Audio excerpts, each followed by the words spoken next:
First, live, local. This is Fox 12 Now.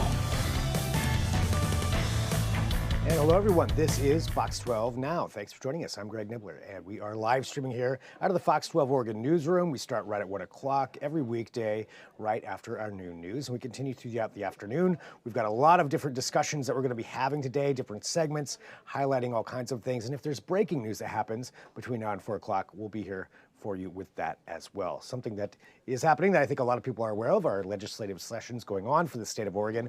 One of those has to do with the legality of autonomous vehicles and whether or not they could be utilized on the roads here. You may have seen some of these in other places. California, for example, Texas, Arizona, various places have autonomous vehicles that are on the road. And just for a name that people may be familiar with, things like Waymo. And the speculation is, could that become legalized here? We're going to talk about that. And to do so, joining us right now, we have Robert Singleton from the Chamber of Progress. And Robert, thank you very much for joining us here today for this discussion. I love talking about technology, pros or cons, either way, when it comes down to it. And I want to talk to you about this.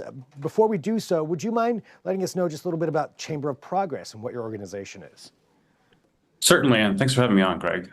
So Chamber of Progress is a left-of-center technology trade association that focuses on all things policy-wise related to the innovation economy, and that includes autonomous vehicles.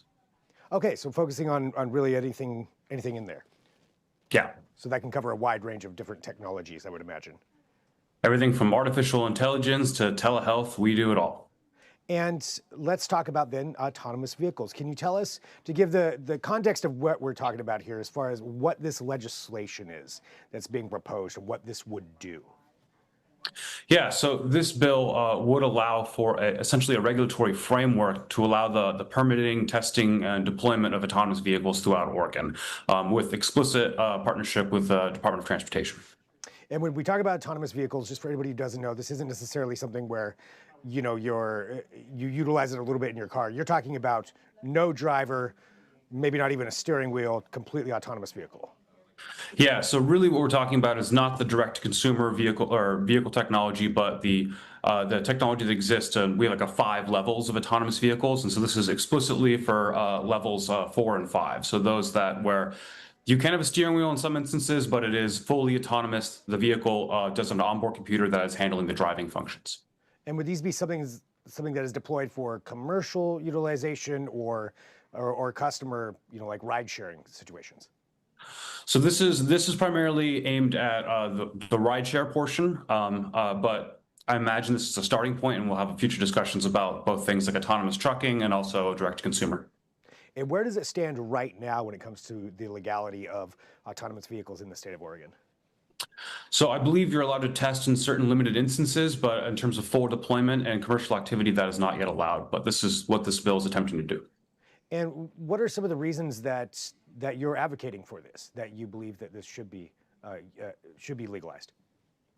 Yeah, so to me, it comes down to kind of 3 core things. So one is safety. So 90% of all car accidents that take place in the United States right now are due in some form to human error, whether it's distracted driving or people driving under the influence, etc. Then there's accessibility. So not everyone has their own car, or not everyone has the ability to drive right now. So thinking about seniors aging in place, folks with disabilities, people who live in transportation deserts.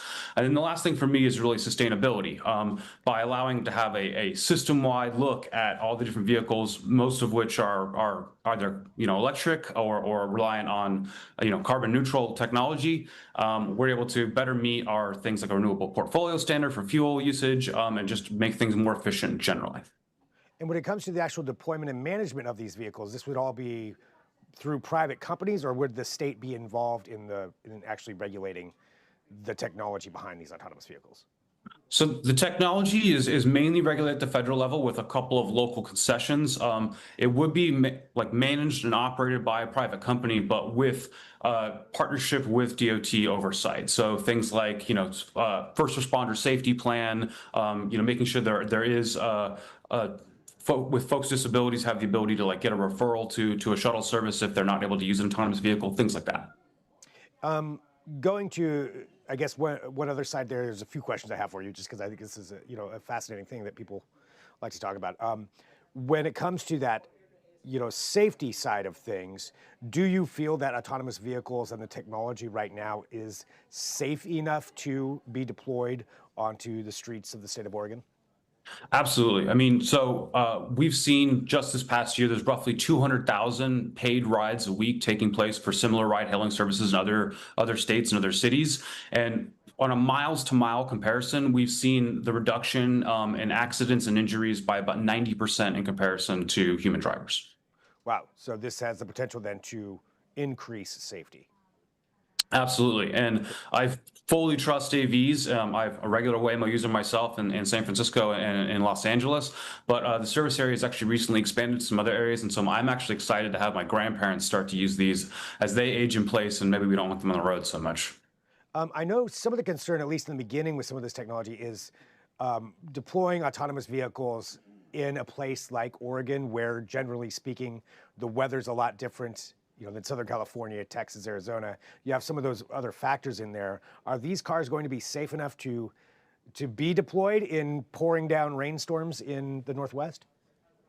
I don't want to comment on any one manufacturer or operator's vehicle, as it relates to weather, but in general, yes, they've been tested for a variety of road conditions, a variety of different types of light. So at dark, during dusk, when you might have strange angles of sunlight, but yes, they're tested to perform optimally in all weather conditions, especially those you would expect to see here in Oregon.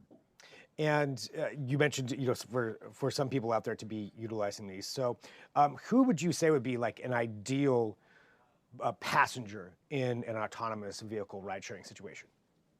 So I think there's a couple different use cases. The main one is whoever's using existing ride-hailing services right now for point-to-point transportation, but also those who are perhaps in transportation deserts and need to do that last mile connection, or maybe connect to an airport or another transportation system. Folks who can't drive themselves are going to be, one of the big proponents of these of AVs. Again, like seniors aging in place, people with disabilities. But really, transportation is pretty much a necessity right now. So I would say that anyone who is trying to just add to the tapestry of different transportation options would benefit from having another option on the market. And when it comes, one more question about the safety aspect, because I realize people are going to be asking this, how safe are they from being hacked, from somebody being able to tap through that security software and take control of a vehicle?